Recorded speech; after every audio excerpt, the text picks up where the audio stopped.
Hello, হ্যাঁ জারিফ বল। Hello ভাবি, ভাবি সর্বনাশ হয়ে গেছে।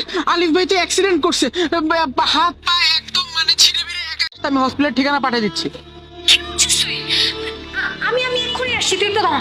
বাবা, সর্বনাশ হয়ে গেছে। কথা বুঝতে পারছিস কিছু? যার হাত পা ভেঙে গেছে, মগজ বের হয়ে গেছে, তার জন্য এত টেনশন কেন, এত দরদ কেন? সে কি বাঁচবে? হাসপাতালে আর আমি টাকা নিয়ে যাব না? ধর 3 লক্ষ টাকাই দিয়ে তাকে চিকিৎসা করে সুস্থ করে আনলাম, তারপর দেখা গেল তার হবে কি বল? বাচ্চা কাচ্চার মাই যদি হতে পারলি না, তাহলে ওই প্রতিবন্ধী স্বামী দিয়ে কি করবি? তাকে বাথরুমে নিয়ে যাবি, বাথরুম থেকে আনবি, গোসল। ছেলের জন্য তো চোখের পানি ফেলতে হবে না। চেহারা সুন্দর, সবকিছু সুন্দর, লেখাপড়া আছে। তোকে আমি আমার বন্ধু ছেলে হয়েছে, অনেক টাকা পয়সা তো আছে তাদের। সত্যি বলছো বাবা?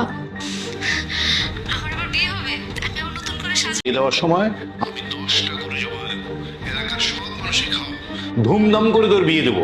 এই শক্তি একদম মাথায় আনিস না। তুমি একদম ঠিক বলেছো। আমি এক্ষুনি গভর্নমেন্টের টাকা পয়সা সব করছি, আমি পালিয়ে যাচ্ছি। শুনলা তো নিজের কানে ভাই, আমার মা বিছনার মধ্যে অসুস্থ হয়ে পড়ে আছে, মায়ের একটা ওষুধ কেনার টাকা নাই, সেই টাকা তুমি ম্যানেজ করে দাও না, সেই টাকা তুমি দাও বউয়ের বিছনা। আজকে কথাটা আমি আমাদের মাকে ফোন করে বলি, দেখো মা কি বলে।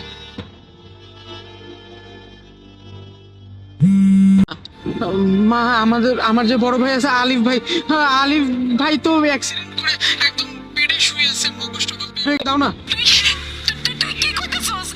কি হয়েছে আমার আলিফের? কি কেমন অ্যাক্সিডেন্ট হইলো বাবা? মা, অফিসের পাশের যে হসপিটালটা আছে ওইখানে আমরা আছি মা, তুমি আসতে লাগো মা, আমি বেরোইতেছি টাকা নাও। আমার চেন আছে, ওইটা বেচে আমি টাকা ব্যবস্থা করে লইতেছি। বাবা তুই আমার আলিফের কাছে থাক বাবা, আমার আলিফের কাছ থেকে তুই সরিস না।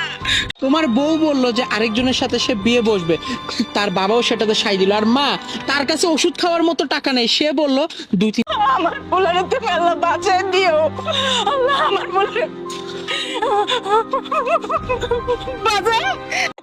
আমার কিচ্ছু হয় নাই, আমি আমি একদম ঠিক আছি মা, আমি একদম ঠিক আছি। মজক বেড়ে গেছে, তোর পাটা সবকিছু কেটে গেছে, এটা কেন করলো? মা, আজকে আজীবন একটা ধোকার মধ্যে থেকেছি। তুমি চলো আমার সাথে, আজকে সবকিছু আমি ক্লিয়ার করে দেবো। চলো। আরে বাবা, তুমি চলে আসছো? আরে জানো না, তোমার কথা শুনে তো আমার হার্টের হওয়ার মতো অবস্থা। আমি জলদি করে 2 রাকাত নামাজ। কি ভাবছেন আমি কিচ্ছু জানি না? আমি সবকিছু জানি।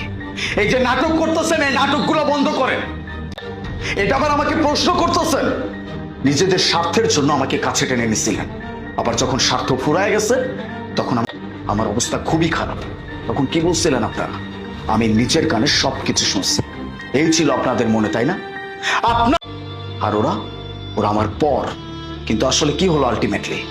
এই মানুষগুলোই আমার আপন, যার কাছে একটা ফুটো আমারই সব টাকা আমার বাড়ি থেকে লুটপাট করে চলে যাচ্ছিলেন। এই ছিল আপনাদের ভিতরে, আপনাদের মনের ভিতরে এই সব কিছুই ছিল।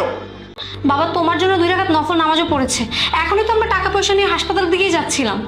এই চুপ, একদম চুপ। আর একটা, আমার ভাই যখন তোদেরকে কল করছিল তখন তোরা কি কথা বলছিস সবকিছু আমি লাউড স্পিকারে শুনছি। মা, তুই স্বার্থের জন্য আমার পাশে ছিল, যখনই নিজেদের স্বার্থ শেষ হয়ে গেছে তখনই আমার এই বাড়ি থেকে আমার টাকাগুলো নিয়ে পালানোর চেষ্টা হচ্ছে। ঠিক আছে, আমি সংসার করব না। আমার মা আমার ভাইকে যারা ভালোবেসে থাকতে পারবে, যারা সম্মান করে থাকতে পারবে, আমি তাদেরকে নিয়ে থাকবো। নয়তো আমি সব দোষ আমার। আমার মেয়েকে আমি প্রলোভন দিয়ে এগুলো করেছি। বলছি না আমি আর কোনো কথা শুনতে। এই, ওয়েট আ মিনিট, ব্যাগ দেখি।